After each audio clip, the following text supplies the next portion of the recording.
So, welcome back, chaps and chapasses. I've got to say, wow, this is pretty much the stock game. The only add-on you can see is the aeroplane. We've got some DLC, well, free DLC for the airport, but that's more about that in a little bit. So we're just going to fly an ILS approach to runway 25 at Newcastle. So I'm just prepping that into the all the bugs in. And I'm just going to fly up the coast. So I'm just flying the aircraft in heading select mode. And I can, yeah, it's on primary now. No, that isn't. That is. There we go. So that's the ILS now selected as the primary nav source. There's the time for those of you who are local, so the airport's about there. We can take our APU to start because it's a fairly short taxi and we're going to be fairly busy for the duration. And I don't have to hold the on button for the APU, as you do, which you have to do with this aircraft, obviously, as I've kind of mentioned. And everything else, seatbelt signs, they can come on. And I'm happy with everything else. So I'm actually just going to set an altitude bug to 2,500 now, because we are quite high up. We need to get down 340 maybe now.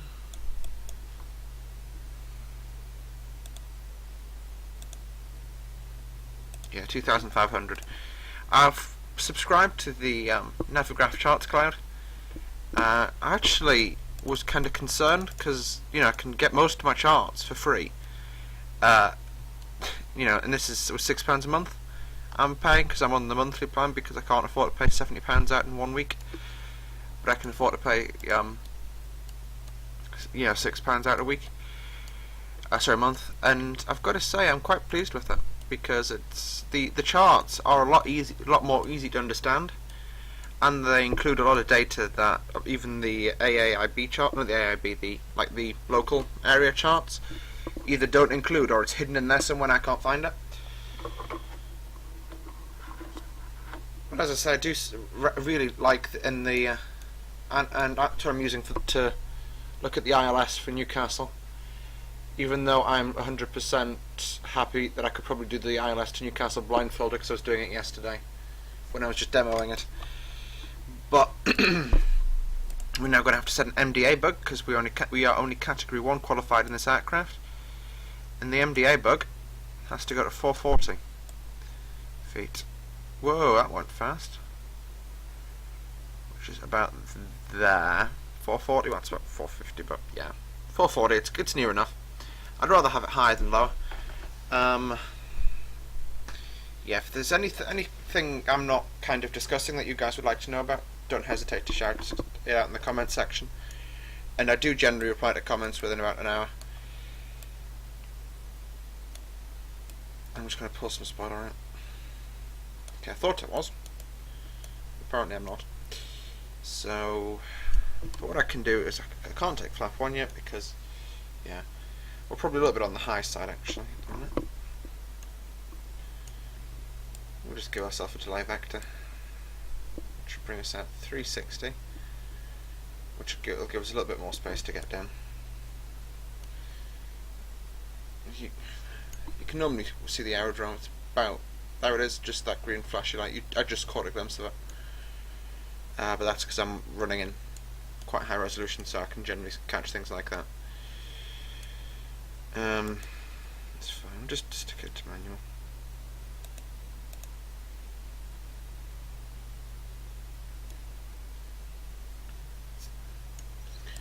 Okay, recall clear. That's good. That's the tine. I've got to say the auto gen in terms of X-plane, apart from the reflections, looks a lot more realistic. And they look like rivers, but they're actually meant to be roads. I don't know. I've just complimented it, but I'm not sure if that's what I should have done.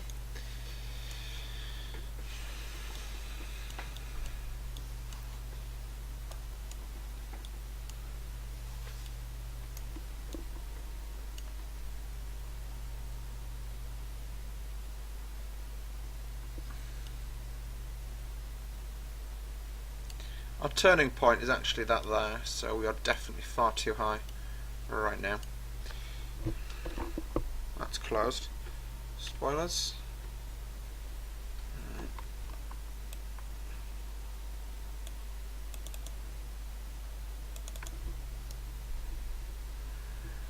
Yeah, I can't get the spoilers to deploy, so oopsie.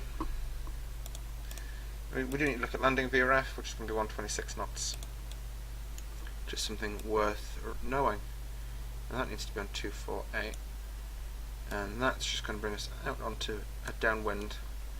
Very extended downwind, but downwind nevertheless. There's the aerodrome. You could just disappearing under the canopy arch there. Under the canopy frame, sorry.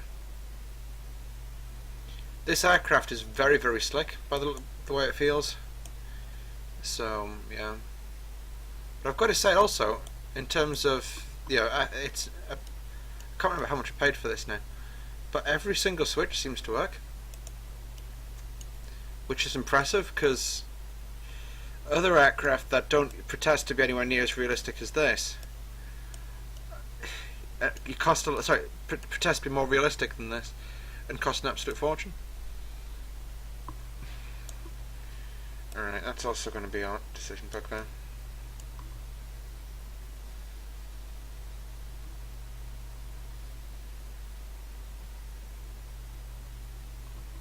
You can see we're actually still above the glide path. Once we get below the glide path, I'm happy to turn in, because we're in the turn you fly a lot better return. As I said, but VREF is 126. I could go to say off and then just go do that. Probably a bit too aggressive in the way of a descent, but right, we can turn back in now.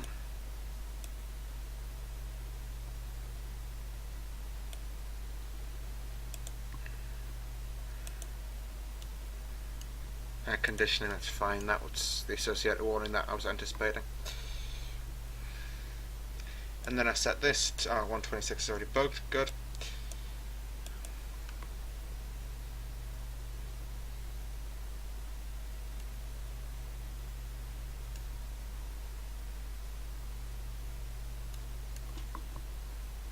And then I'm just going to kick us back into IS mode, and the aircraft's going to start flying itself again. You can this. I've got to say, there's a lot better visibility from the canopy of the 200 because of the eyebrow windows. Oh, that's awesome! So that does actually work.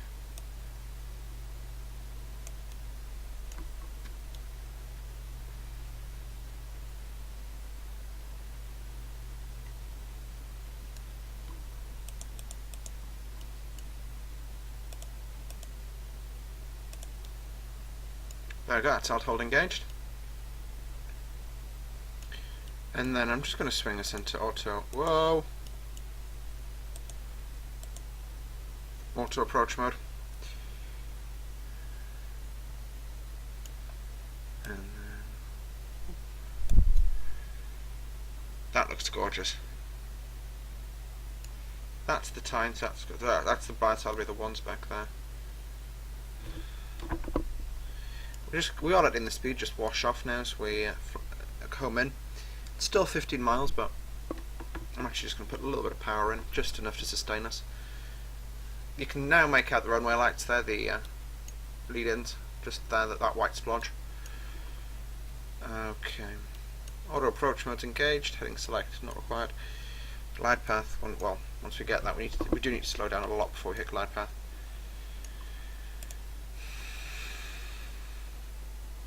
Unfortunately, the audio is off because I had a bug with it and I couldn't fix it, so yeah, apologies for that. Yeah, I know it's almost like a spoof that now, but I don't know what's going to happen to my breathing. Alright, so power, bit of power. Flap 2, flap 5.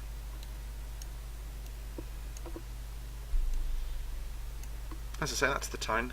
The approach plates actually dictate that we intercept at 2,000 feet, but we're at 3,000 and it's not causing anybody any issues. So, screw them as far as I'm concerned. Maintain 190 knots until on glide slope, and then we'll just hit idle and fly it a bit like the Heathrow approach.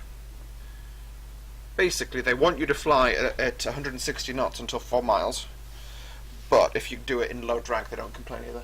Well, so they want you to do it in low drag, which is impossible, so it's like, yeah, we'll just do it, but we'll just fly low drag. Approach procedures. That's the town of Blythe over there. That's where I do all my, well, most of my driving lesson. I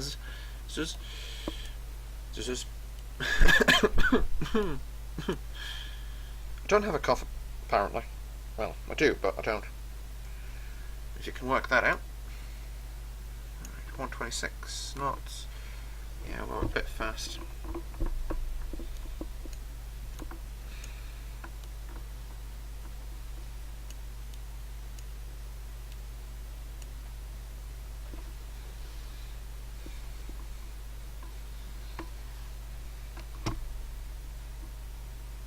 So we should start descending in a mile or so in the next 2-3 miles, because according to the approach plate,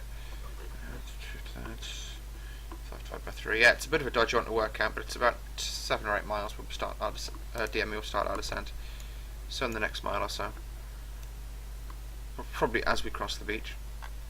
That there's St Mary's Lighthouse. It's not actually a bridge, it's a walkway that becomes flooded when the tide comes in. That's why the game doesn't understand what's going on there. We are starting to intercept our approach path. Just fully out of the throttles now. Auto brakes, they can go to medium because we'll try not to use reverse today. And as we start our descent, we'll go gear down. Flaps 10, flaps 15. Gear down. So I'm trying not to overload the trim inputs, so I'm putting the flaps 15 and gear down in now.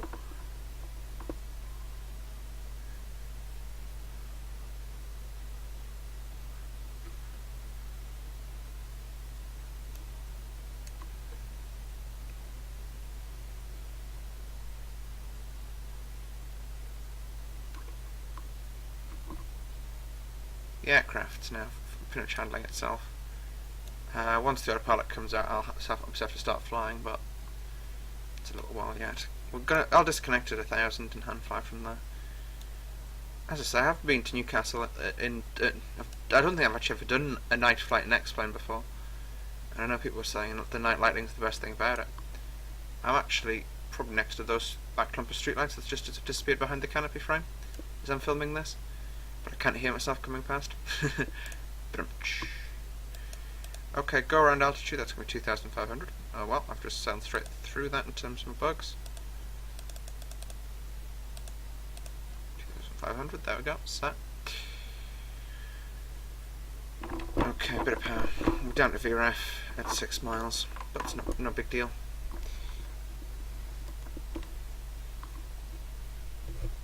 But what I can do is go flaps 25, flaps 30. And then we can do that, the Gucci external shots. As I say, we'll not use reverse just because it's getting late in the evening and there's no need, because you know it's a long runway and the plates even ask you not to use reverse if at all possible, so we're not going to use reverse. I have spoken on that subject matter.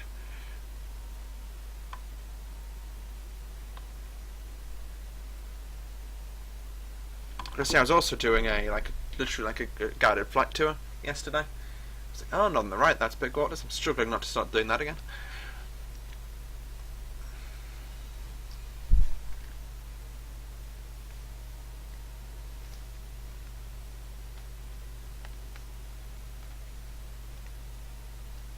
I'm going to pull a little bit of power off just because we are accelerating.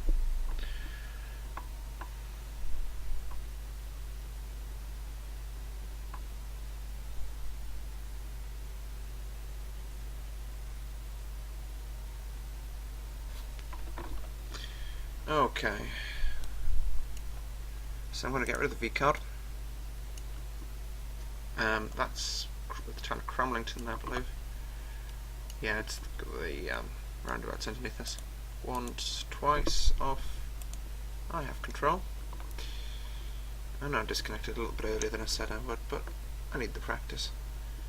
haven't flown a proper 737, well, an X-plane 737 for a long time.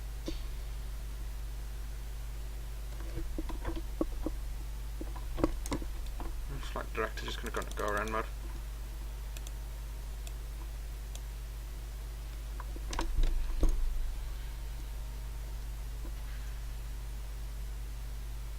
And that's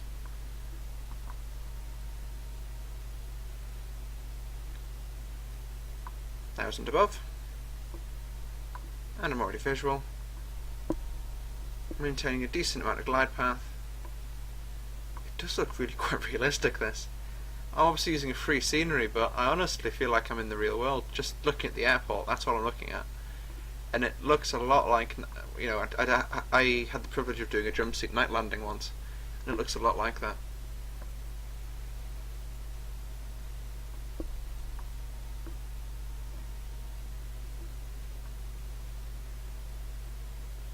This is the A1 motorway.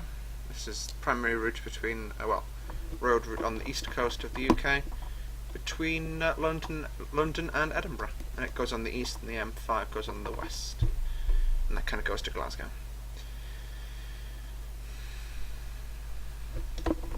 Power.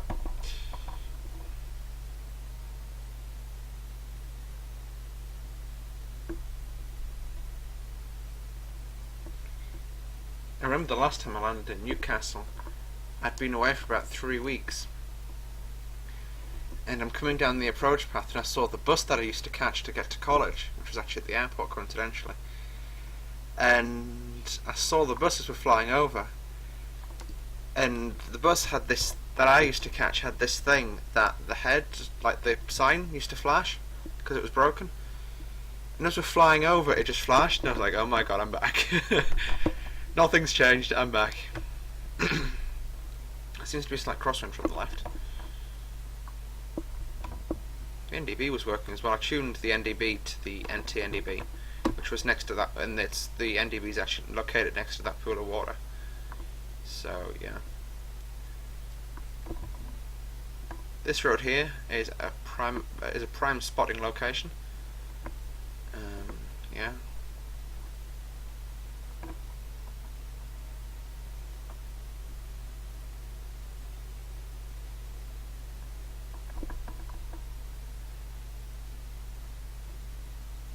Two whites, two reds.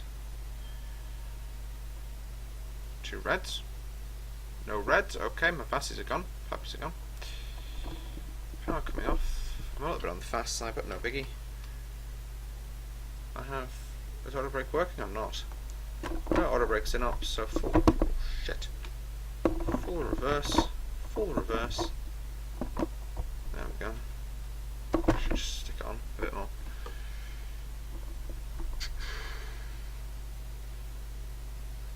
I'm at about 50% reverse, which isn't full reverse, so I'm not making as much noise as I perhaps could. But it's just a good way to do it without using wheel brakes.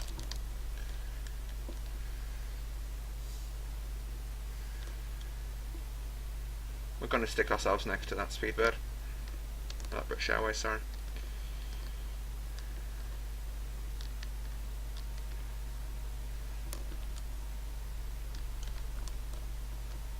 Seem to be a lot of weather balloons at airports, like signpost balloons, and they're all in really dodgy locations as well. I'm going to stick myself on that air bridge stand. I think I can, yeah, I can, of course I can. Unfortunately, as I say, I haven't got the marshalling working yet, so that's going to have to not be a thing. 2, 3. You switch it off and it comes on. Well, that's... so that is explain logic. Oh, shit. Shut. Not shit. Shot. Shut. Shut, shut. Shutty, shutty, shut, shut. Shutty, shut, shut. Shutty, shutty, shut, shut. Okay, the nose wheel steering suddenly starts working. Flaps on the way up. And speed brakes can become retracted.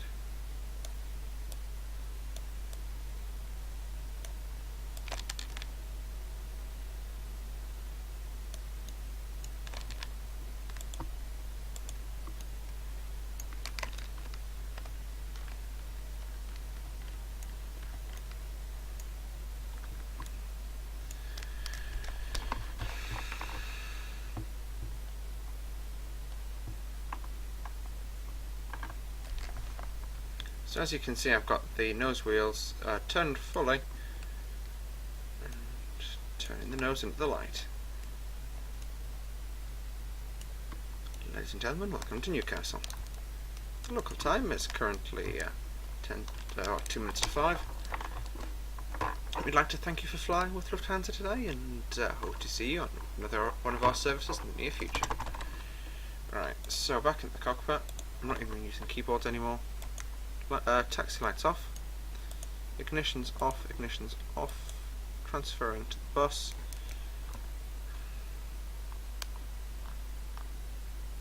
That doesn't work. So we've got no marshallers, so that makes my life easier actually. So just plonk it in the nearest available spot. And position, yep, that's all configured correctly. Engine bleeds are off, APU bleeds on. There we go.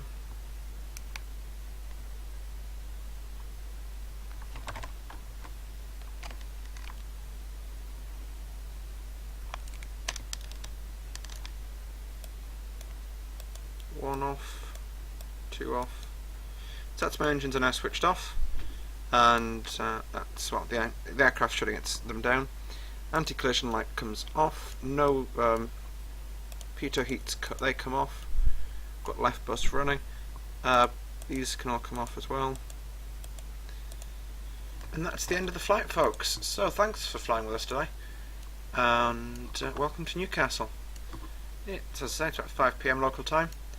It's just getting nice and dark. Thanks for tuning in, folks. We'll see you next time. Bye.